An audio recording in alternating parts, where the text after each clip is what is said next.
Wait, do you have any questions for us or anything like that before we start? I don't think so. I hope that I do a good job for you guys. I'm not an expert in nutrition by any means. I mean, I try to learn as much as I can, but I'm not a registered dietitian or anything like that. So I'll answer questions the best that I can. Won't try to, put anything out there that I don't feel confident in knowing. So, Okay, gotcha. We appreciate it a Um, lot. yeah. okay, so first of all, could you tell us a little bit about yourself, like a general summary of what you do? Sure, yeah. So my name is Meredith Irwin, and I practice general pediatrics in Louisville, Kentucky. I trained in medicine at the University of Louisville, both my medical school training and my residency. And I've been out of residency for 7 years now. So I've been practicing general pediatrics for 7 years. Currently working part-time, seeing, routine checkups and sick kids and healthy kids. And yeah, that's what I do. Okay, cool. And so, okay, thank you for that. And our first question is, have you been able to implement plant-based eating in your practice? And if so, how? You mean like educating patients as far as plant-based eating goes? So, yes, somewhat. It's definitely not as much as I hope to one day. But since, I've started to really get into this and learn more about the benefits of plant-based eating, I've been more encouraging of it in my patients, especially the patients that I see that are struggling with weight issues or even sadly, we're seeing teenagers that are developing diabetes already.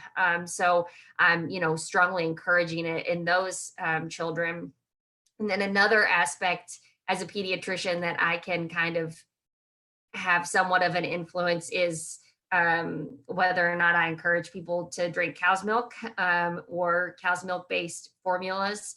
So I've started to steer people in the direction of soy based formulas and plant based milks instead of the traditional cow's milk, which everybody thinks their kids have to have for some reason.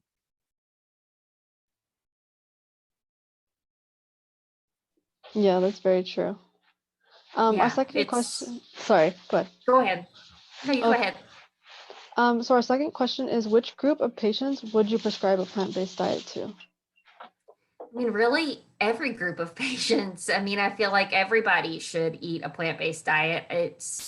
There have been numerous studies showing the benefits of plant-based nutrition and the more meat you eat, the less healthy you are, and or the more chronic diseases you get. It's the way that everybody should eat, honestly. Is there a group that you feel like would benefit from it the most? Definitely people that have a family history of chronic diseases. So we know that there is some genetic predisposition to diabetes and heart disease, certain cancers. And so those people, I'm one of them.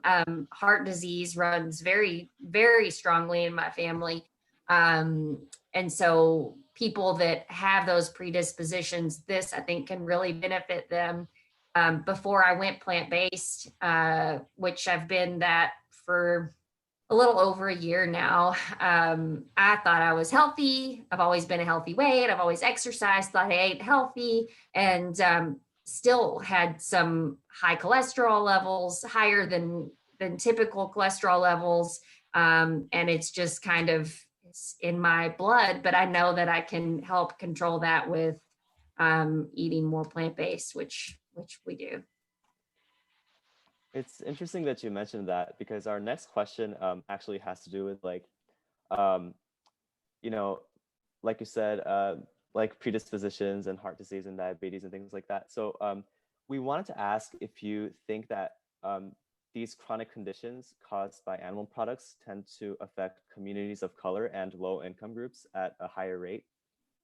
They do. I mean, we know that people of color are there's a higher incidence of type 2 diabetes and heart disease in those populations. And I think there are a variety of reasons, but we know across the board that the main cause of all of these chronic diseases is our diet choice.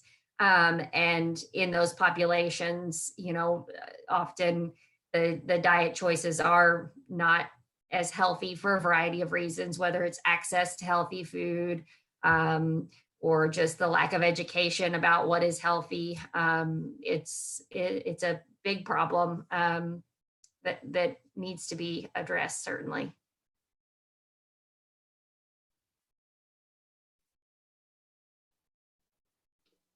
Our next question, I'm not sure if this is something you would be aware about, but do you know if hospital meal plans include plant-based meals or if hospital kitchens include? So I researched this a little bit, and I actually learned that New York State passed a law last year in 2019.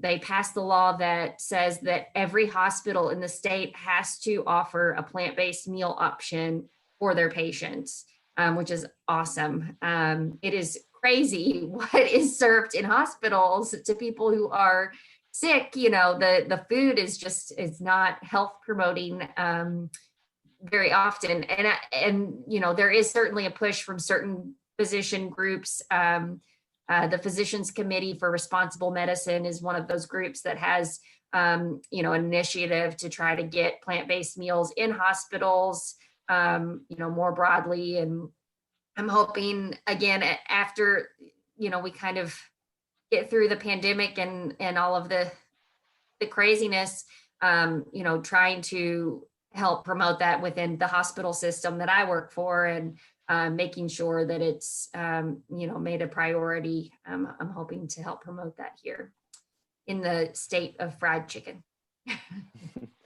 That'd be amazing. Cool. I didn't know about the whole New York State hospital thing.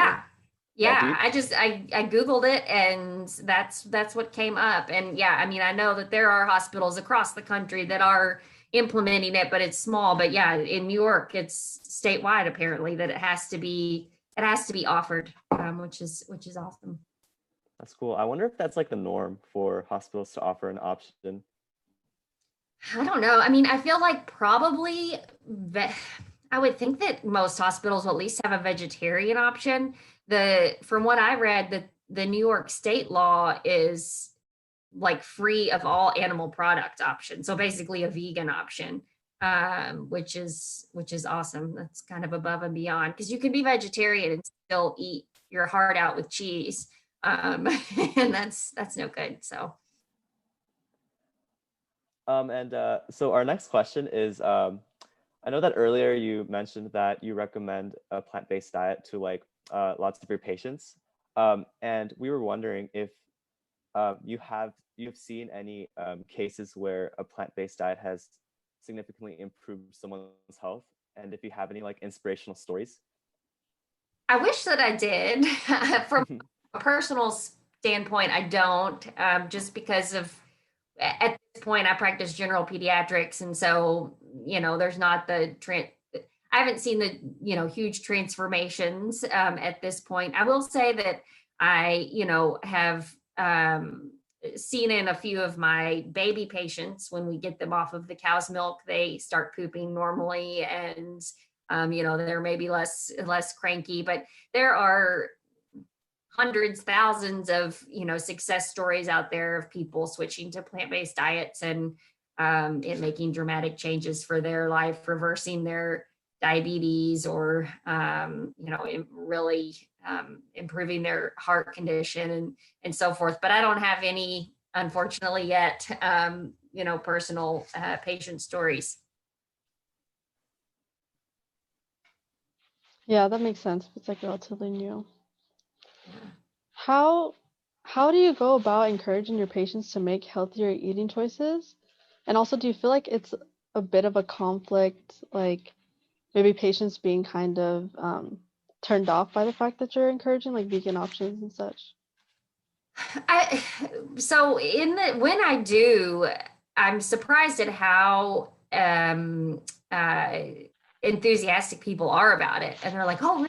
I've not heard about that, before." And then I like give them like this huge list of websites to go check out and books to read, and get a little too enthusiastic about it.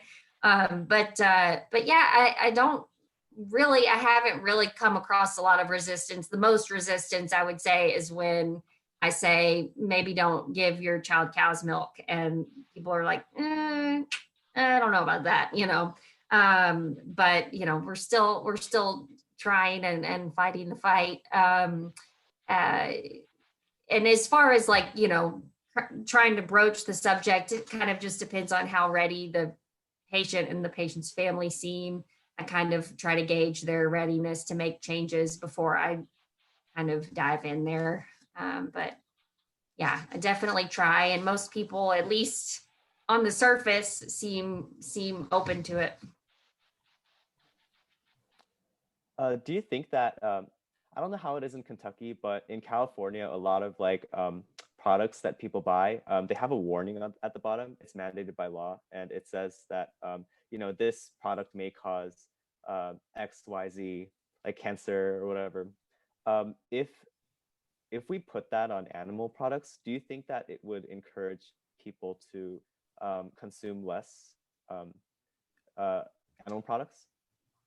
I don't know. I mean, maybe, with all of the labeling of cigarettes, and the campaigning against cigarette smoking, that has helped decrease the use of cigarettes and tobacco products. But people still buy cigarettes, even though there's a big label and everybody knows that they cause cancer.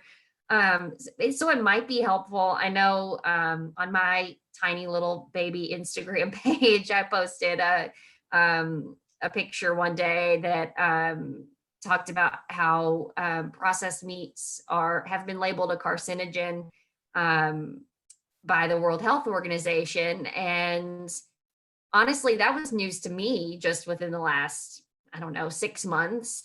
And when I posted it, I had like some friends that were like, I had no idea. I feed my kid lunch meat every day, and things like that, it has officially been, determined by this like very upstanding, what's the word I'm looking for? Not community, organization. Think if people knew about it, they might make a change. But I think that there has to be hard, facts backing up the labeling. So you might not be able to get away with it with, salmon, because people love their fish still. But with things like processed meat and red meat, that there is more research behind the ill effects, it may make a difference. Speaking of your Instagram page, I actually love it a lot. I think the graphics are really amazing. Oh, thanks. It's really great. I just use a little free service that, and put things on there when I have the chance. Life is crazy with 3 small children, but I do what I can. It's amazing. Do they all follow a plant-based diet? My daughter my daughter is 4, and we didn't go plant-based until she was like 2, 3, almost 3. Yeah, 3, I guess. So she had already been introduced to cheese. So she still does the cheese, but we don't do meat. Actually, she likes chicken noodle soup, and then she's liked it for a long time before we went plant-based. And now she asks for me to pick the chicken pieces out of it. And I'm like, okay, I'll do that. So yeah, but my boys have never, my twins, they're almost 2, and they've never had meat. They drink soy milk. Yeah, they're plant-based. If I guess crackers are plant-based. Yeah, I so was like thinking amazing. about that. Like, okay, like I know that I'm still young, but I was always thinking about like how I would raise my children, and like I would of course like try to make them go plant-based, but I would wonder like, oh, what if they come home from school saying like, oh, all my friends eat this. Yeah, yeah. I mean, I would certainly let them do it if they want to. I'm not going to force it upon them, but that's not what I'm going to cook in my house. And um, when my parents watch my kids, which doesn't happen very often right now because of the pandemic, they'll get my daughter a Happy Meal with a cheeseburger, but she doesn't usually eat it really. So yeah, it's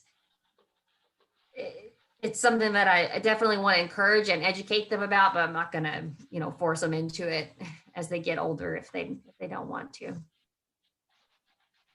Yeah, that makes sense. How do you usually respond to people who think that they can't get protein or any other nutrients like B12 in a plant-based diet? Oh, the protein thing is just Yeah. so that's the number one question, right? Do you guys get that question all the time? Yeah, it's Mhm. great. So I don't know what protein is important, of course, just like all nutrients are, but it is incredibly easy to get all the protein you need. You do not need as much protein as you know, whoever is telling us that we need all this protein say. And all food has protein. So not just meat has protein. Plants have protein too. Even broccoli has protein. And you can 100% get all that you need. That is like one thing that you do not need to worry about as a plant-based eater, if you're eating a variety of foods. Vitamin B12 is a very specific nutrient that does need to be paid attention to. And I think every person who is strictly plant-based, vegan, vegetarian, basically who doesn't eat any meat, they need to supplement with vitamin B12, as with a uh, oral supplement. Um, some people might argue that this is like a less natural way to get vitamin B12 than eating animals. But I argue that animals actually get their vitamin B12 from supplements too. So it's either you're going to take the supplement directly yourself, or the animal is going to get supplemented and they're going to eat the animal. That's less natural if you ask me. And hundreds of years ago, before antibiotics and all of the chemicals and things that we use to kind of make the microorganisms in the soil go away, we got vitamin B12 from just kind of consuming it from the dirt. And when we ate, it just wasn't as clean. So it's totally natural to not eat meat. There are other ways to get the vitamin B12. And there are some other vitamins that are important to pay attention to as well. If you're eating plant-based, vitamin D is a big one, but vitamin D is a big one, I think, for anybody, even meat eaters. So that's a good one to potentially supplement with. But yeah, I mean, if you're eating a good whole variety of foods on a plant-based diet, you're really not missing anything, and you're probably getting a lot more than the people that eat predominantly meat-centered diets. Yeah, and like it's like really common for people to ask about the protein, like, and I'm just a student, and as a doctor, I can't imagine like how many people express those concerns to you. Yeah, it's but it's easy the protein thing is like not that hard to do. Like one day I posted on my Instagram account my bowl of oatmeal, and I do add things to the oatmeal. I add some like flaxseed and some hemp seeds, but when I calculated up all the protein in it, it was like 18 grams of protein with my coffee and my oat milk next to it. And that's like a third of the needs that I have for the whole day. And that's just my first meal of the day. And that was just oatmeal. There's protein in everything. It's It's not synonymous with meat. So yeah, our next question is, so meat has been labeled as a carcinogen, but what exactly makes meat, dairy, and these animal products unhealthy? Yeah, so meat, first of all, it has been linked to cancer. Many studies link it to various cancers, colon cancer, breast cancer, and I think there are a variety of reasons for that. And we don't know all of the reasons why maybe it's associated with cancer. From another kind of body system standpoint, heart disease, we know is linked to having high cholesterol, which is linked to having lots of saturated fat in your diet. And the main source of saturated fat in our diet comes from animals, comes from consuming meats, comes from consuming dairy. The number one source of saturated fat in the American diet is from dairy. There's hardly any saturated fat in a plant-based diet unless you're eating loads of coconut, which, you know, is good in moderation, but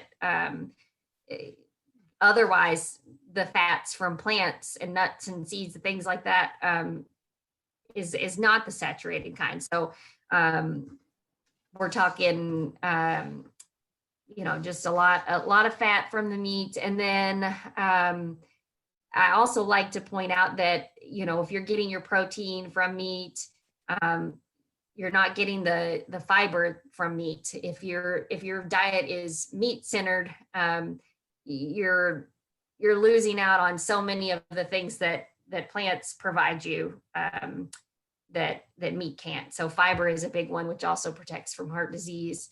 And then all of the vitamins and minerals and phytonutrients and antioxidants. We know that plants provide all of those things which actually protect you from diseases. So yeah, meat's just not good for you. Yeah. When you suggest a healthier diet to patients, what types of barriers do you think they normally face? Like, you know, making that step to finally adopt it, or like we mentioned before, like racial and socioeconomic reasons. Yeah, I think there's a misconception that it's too expensive to eat that way, when really it's actually cheaper. I mean, beans and rice, when you think about like cheap food, you think like beans, rice, noodles, right? Like, okay, that's all plant-based, you know, and all really good for you.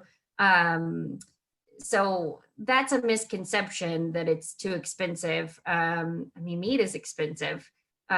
So that's one. Access to healthier foods. So I think in grocery stores in lower socioeconomic areas, they don't even have like the whole wheat breads and the fresh fruit and vegetables as much as you would find in a higher socioeconomic area, which is really, really sad. And there are certainly efforts, at least in my city, and I'm sure cities across the country, to try to get fresher food to those parts of the city, you know, with food trucks or farmers markets and things like that. But yeah, I think access to the foods is a big hurdle as well. And then people just not knowing what to make. You know, you grow up in a country that is every meal is centered around meat. You know, you think about your main meat dish and then a couple of side dishes. And if you've not ever thought about, you know, planning a meal around something other than meat, it's kind of hard to think, where do I even start? So that's another big one. And then I think probably lastly, feeling judged from people around them, you know. Nobody wants to be that like weird vegan at the party, which I'm like proud to be. Like, I don't eat meat, you know, and like want to just tell everybody about it. So I think that's probably, you know, just a cultural thing, just don't want to be different kind of issue too. Yeah, and I think the first thing you said about how like there's a misconception that it's expensive, I feel like that's really important because I don't think people know that. And as a vegan, people have told me like, oh, you know, you shouldn't promote it because it's only for privileged people, like rich people. But, Yeah. you know, I wish more people knew that it's like a lot of vegan options, like you said, rice, beans, things like that Yeah, are, like the cheapest food available. exactly. It Uh, can be very affordable, and you don't have to, go all organic and like fancy schmancy. Certainly organic is great and fabulous, but if you don't have the money for that, then a non-organic apple is better for you than a bag of Cheetos. So, and I think that it's really not as expensive as people think. You can make it expensive, but you don't have to. Um, so, yeah. yeah, so while we're on this topic, have you faced any resistance from either patients or other healthcare professionals towards promoting a plant-based diet? I haven't really, and I think the hospital system that I work for, knew that I was getting the lifestyle medicine certification, and they were very encouraging and very interested to learn about it. So I haven't gotten any pushback from them or questions from them. I feel like sometimes I put myself in a bubble, like where everything that I see online is people like me, and so I think everybody knows about the plant-based lifestyle, but I know that that's not true. And from patients, I haven't gotten a ton of pushback either. And honestly, thankfully, from family, I haven't gotten a ton of pushback, which is nice. So probably the first question I got from my mom was, where do you get your protein? And then like, what are you going to feed your kids? What are your kids going to eat? And it's like, well, they're going to eat fruits and vegetables too, and beans and pasta and all the yummy stuff. You can eat so many carbs when you eat plant-based, which is, which is nice. As long as they're good, healthy carbs. So yeah, I think thankfully I haven't gotten a lot of pushback, yet. I think that at least from my perception of things, it seems like the world is slowly inching towards plant-based is better. And, there's just so many more options in the grocery store. There are so many restaurants in my town that are all plant-based, or at least like focused on plant-based. It's awesome. It's out there and available to us now. What about like, since you're a pediatrician, what about when you recommend plant-based diets for, I don't know, the kids? Because I know you said once that something about how you recommend, you like, there was a baby who stopped eating cow's milk and then they got Yeah, better. I mean, cow's milk, it causes a lot of problems. I mean, there have been studies done that show that constipation, which is like a major issue for kids for a variety of reasons, but for a lot of kids, if you just take away cow's milk from their diet, their constipation resolves. So when I have a patient that comes in, a toddler that is having that issue, that's the first thing that I recommend. Uh, and that usually really helps a lot. And we see it a lot in infants who are being breastfed. If they're like super cranky, gassy, things like that, a lot of times the first thing that we recommend is for the mom to take cow's milk out of her diet. And that helps often with, cranky, colicky babies. And there have been some studies to link the early introduction of cow's milk to the development of type 1 diabetes in children.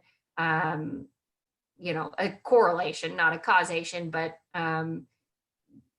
we know that, obviously breast milk is the best. And then my second choice recommendation is soy milk based formula or soy milk for the older kids. But do you get any pushback from the patients? Because I imagine parents are very overprotective of their children. And Yeah, do I mean, understand? sometimes I've never gotten anybody that's been like offended by it, but they're like, oh, like, really? They don't need milk? They don't need cow's milk? Are you sure? Um, and, but they're honestly, a lot of times people are like kind of relieved to know that, because once kids hit 1 year of age and they get off of formula or breast milk, you know, and they switch to milk, and parents freak out because they don't like the milk for whatever reason, or and it's reassuring to them to know that they don't have to consume it. I know this is a big fight to be fighting, you know, in preschools, in schools, dairy is still like a required food to be offered to children, which is just outrageous to me. My kids are in preschool, and their lunch boxes have these tags, and it has like the My Plate on it of what they have to be offered. And one of the servings they have to be offered is dairy. And the school knows that they're vegan and they don't have dairy. So I send soy milk yogurt with them every day. Yeah, it's crazy that it's considered almost like a food group when it's not. It shouldn't be. Yeah, and I feel like as children, like we're kind of pushed that message of like, oh, you need milk and you need meat in schools. Yeah. Yeah, and like the what is it, the food pyramid? It's like always meat. Yeah. Yeah. And then there's always like a glass of like milk on the side. Yep. Yeah. And the USDA came out with their new recommendations. They release nutrition guidelines every 5 years. And so this year was the year to release the new version. And, you know, there was a lot of push to try to get dairy kind of out of there, but that didn't happen, unfortunately. A lot of lobbying for big dairy out there. And, you know, the new guidelines did encourage a more plant-forward diet, but still, you know, meat is in there in the recommendations, but certainly not recommended as far as like 100% necessary, but still there, unfortunately. So that is all the questions we have for today. I really enjoyed talking to you, and I personally learned a lot. I think it's really cool to like get that perspective from you as like a doctor who promotes, you know, plant-based health. Yeah. So yeah, like thank you so much for taking time out of your day to do this. You're welcome. Thanks for doing what you guys do. What are you guys majoring in? I'm a computer science major. I'm a political science major. Oh, okay. You guys, what year are you guys in? I'm a second year. I'm third. Okay. Are you in LA right now? No. I reside in LA, like I'm from LA, so yeah, so I am, but I'm still like living at home, you know? Yeah. And Gabby, you're not in LA right now? No, I'm back home. Southern California, yeah. Yeah. I wish I was out there with you guys. Not right now, I guess, because of COVID, but just all the time, my husband and I are like, why don't we live somewhere that is more like us? Yeah, definitely. But it's hard to move away from family. So anyway, I'm thankful that you guys are doing this work and promoting the benefits of avoiding animals for all the reasons, right? So it's not good for the animals, not good for the planet, not good for us. We should just leave them alone. That's right. Yeah. Thank you so much again. You're welcome. If you guys need anything else, you can always reach out. Hope this was helpful. It was. Thank you so much. You're welcome. Have a great rest of your night. You too. Bye. Bye.